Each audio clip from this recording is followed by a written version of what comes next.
அன்னைக்கு இப்படிதானே 10 படம் வச்சுக்கோங்களேன், 10:45 வரைக்கும் கக்குக்குள்ளே உட்காந்துருக்கானே.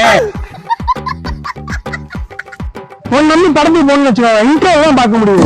இது கூட பரவாயில்ல, அன்னைக்கெல்லாம் அப்படிதான் மாப்பிள்ள. ஒரு இடத்துக்கு போகணும், ஃபங்க்ஷன்ரா வாடா அப்படின்றேன், வீட்டுக்கு வாடா அப்படின்னு வந்து பிக்கப் பண்ணிக்கின்றேன். சரி வீட்டுக்கு போனா என்ன பண்ணும், குளிச்சு ரெடியா இருக்கணுமா இல்லையா? போறப்போ தலைவர் அக்கில சொல்லிட்டு உட்காந்துருக்காப்ல. இது கூட பரவாயில்ல, கோவட்டும் பிளைட் டிக்கெட் போட்டுன்றான் மாப்பிள்ள. ஒன்னு பிளைட் டிக்கெட் புக் பண்ணணும்னு வச்சுக்கா, என்ன செய்வான்னு நினைக்கிறேன், பிளைட் போய் கோவா லேண்ட் ஆகும். அப்பதான் தலைவர் மதுரை ஏர்போர்ட்டுக்கே வருவாப்ல.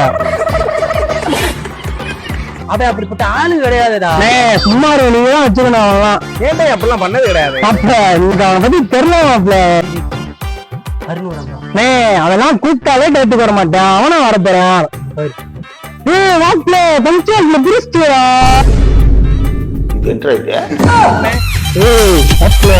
நீலாம் நம்பாத மாப்பிள்ள, ஆனந்த் நவீன பத்தி உலகம் புறணி பேசுறான் மாப்பிள்ள.